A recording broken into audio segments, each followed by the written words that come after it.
আপনজন ছিল। বলতেছে, হুজুর আপনি যেহেতু আসছেন আপনি নামেন, আমরা নামতে পারতেছি না। ভাই আল্লাহকে সাক্ষী রেখে বলতেছি, এই মুহূর্তের মাঝে নিজের আপন স্বামীও তাকে ভুলে গেছে, নিজের আপন ভাইও তাকে ভুলে গেছে। এটার নাম হচ্ছে দুনিয়া। এত আনন্দ ফুর্তি করিয়েন না, এত আনন্দ ফুর্তি করিয়েন না। বিশ্বাস করবেন, আমি যখন ওই মাকে কবরে নামাই তখন আমি মনে মনে বলতেছিলাম, মা এই যে দেখো দুনিয়া, মাত্র তুমি মারা গেছ, তোমাকে কবরে নিয়ে নামবে তোমার আপন স্বামী, তোমার আপন ভাই, কেউ সাহস পাচ্ছে না তোমাকে জীবনের শেষ বিদায় কবরে নাইমা দিবে। মুহূর্তের মাঝে তোমাকে ভুলে গেছে। এর নাম দুনিয়া। দুনিয়া কাউকে ছাড়বে না। জীবনের শেষ মাটিটা আপনার সন্তান আপনার বুকে আমার বুকে দিয়া চলে আসবে। এ কথাটা বলবে না যে বাবা বাবা তোমাকে রেখে গেলাম। কত মানুষের ইতিহাস আমরা দেখছি। এর নাম দুনিয়া। আনন্দ ফুর্তি মুহূর্তে শেষ হয়ে যায়। এই জন্য মুহতারাম হাজিরিন, এই দিলকে আল্লাহর জন্য তৈয়ার করেন, এই জবানকে আল্লাহর জন্য তৈয়ার করেন, টাকা আল্লাহর জন্য করেন, ছেলে আল্লাহর জন্য পালেন, মসজিদ আল্লাহর জন্য করেন, মাহফিল আল্লাহর জন্য করেন, দাড়ি রাখেন আল্লাহর জন্য, টুপি পরেন আল্লাহর জন্য, ওয়াজ করেন আল্লাহর জন্য, শুনেন আল্লাহর জন্য। যদি একটা আমল আল্লাহ রব্বুল আলামিনের কাছে কবুল হয়ে যায়, বান্দা, আল্লাহ বলবেন, বান্দা যা, আমি তোকে মাফ করে দিলাম। সুবহানাল্লাহ। মুহতারাম হাজিরিন, এর নাম হচ্ছে দুনিয়া। এই জন্য ভাই, দুনিয়ায় আনন্দ ফুর্তির কারণে আখেরাত ভুলে যায় না। আখেরাত উত্তম। আখেরাত কি বলেন? আখেরাত কি উত্তম? আখেরাত উত্তম। একটা সন্তান তৈয়ার করেন আখেরাতের জন্য, কি ঠিক আছে না? ইনশাআল্লাহ। একজন আলেমকে মহাব্বত করেন আখেরাতের জন্য। একজন সভাপতি, মসজিদের ইমাম, মুয়াজ্জিনকে মহাব্বত করেন আল্লাহর জন্য। মুহতারাম হাজিরিন, আরেকটা ছোট্ট একটা কথা বলি আপনাদেরকে, শুধু দুনিয়াটা বোঝানো চাচ্ছি। কোরআন হাদিসে তো দুনিয়া বোঝানোর অনেক নসিহত আছে। আমার নিজের স্বচক্ষে দেখা, আমি থাকা অবস্থায় একজন লোক মারা গেছে। আমি রাত্রে মাহফিল করে সিরাজগঞ্জ থেকে আসছি। লোকটা মারা যাওয়ার পর মুহতারাম হাজিরিন, ওনার তিনটা সন্তান ছিল।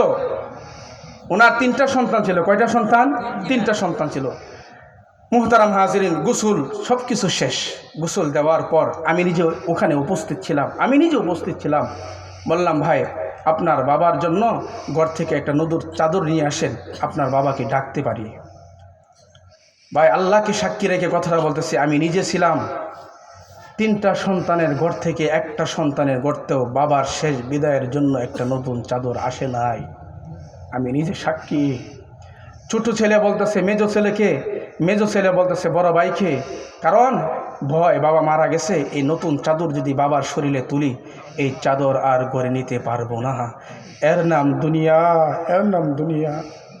তখন আমি বললাম, ভাই আমি এখানে আর থাকতে পারবো না, আপনি ওনাকে কাপড় দাপড় পরান।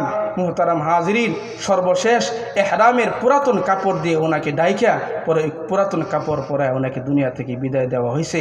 অথচ উনি কোটি কোটি টাকার সম্পদ রেখে গেছে। মারা যাওয়ার 10 দিন আগে আমি শুনতে পেয়েছি 90 লক্ষ টাকার সম্পদ বিক্রি করে সন্তানদেরকে বাট করে দিছে। দুনিয়া কার জন্য করতেছেন?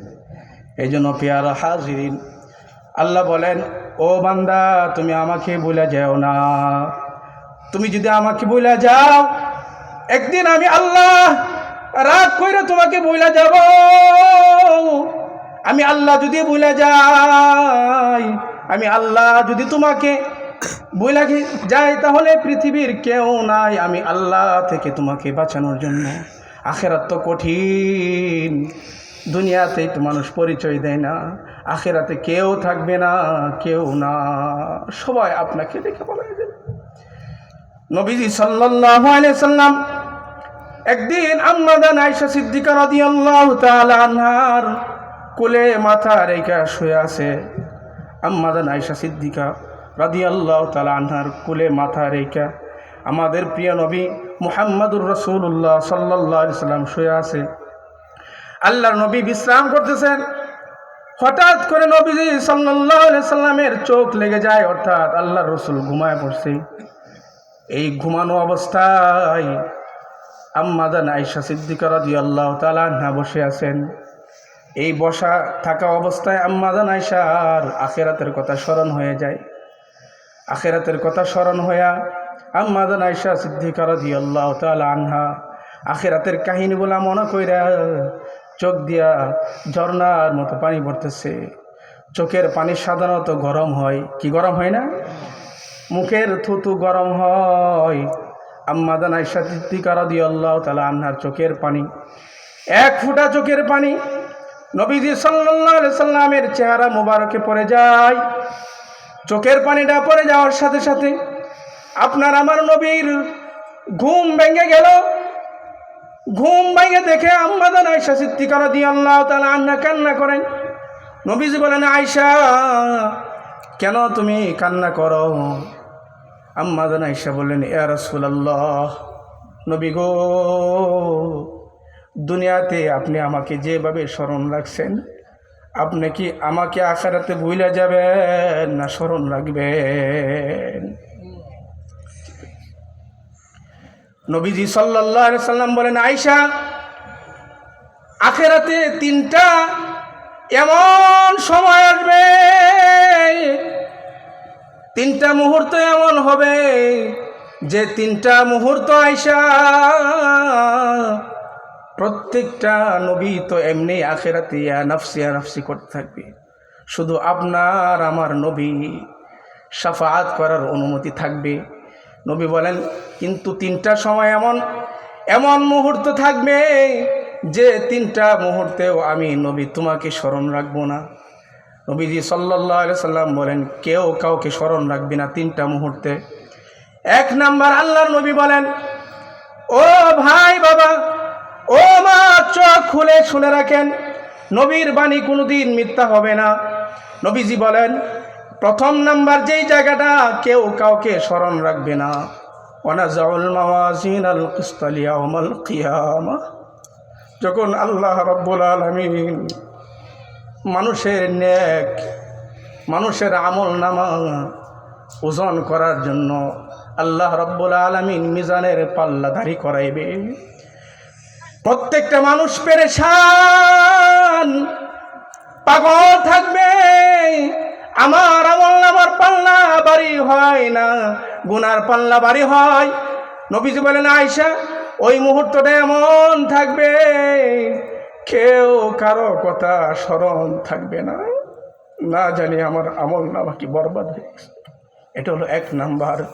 দুই নাম্বার, নবীজি বলেন, ফুলসিরাতের পুল যখন পার হওয়ার সময় আসবে, কেউ কাউকে স্মরণ করবে না, না জানি আমি ফুলসিরাতের পুল পার হইতে পারি না, পড়ে যাই।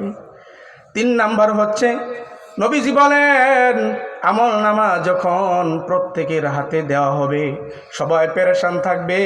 যদি আমল নামা ডান হাতে পাওয়া হয় আলহামদুলিল্লাহ, আর যদি বাম হাতে পাওয়া হয় তো সর্বনাশ। সবাই পেরেশানি থাকবে যে আমার আমল নামা ডান হাতে আসে না বাম হাতে আসে। আম্মা জান আয়েশা সিদ্দিকা রাদিয়াল্লাহু তাআলা আনহার কান্না আরো বেড়ে গেলেন। কেন? আখিরাতের চিন্তায়। বলেন, কিসের চিন্তায়? আখিরাতের চিন্তায়। মুহতারাম হাজিরিন, এই আখিরাত আমাদের আছে কিনা? বলেন, আছে কিনা? আছে। আমাদের মরতে হবে কিনা? মরতে হবে।